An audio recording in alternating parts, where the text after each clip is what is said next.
Truck driver, masarap pakinggan para sa ibang tao. Akala nila napakadali lang ang ating trabaho. Ang hindi nila alam, napakalaki ang nakaatang sa ating responsibilidad dahil sa bawat biyahe, nandyan na yung pag-iingat sa mga pangarga at sa unit natin.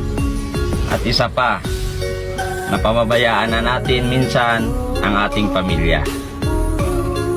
Dahil mas inuuna natin ang ating trabaho para may susuporta sa pangangailangan ng ating pamilya.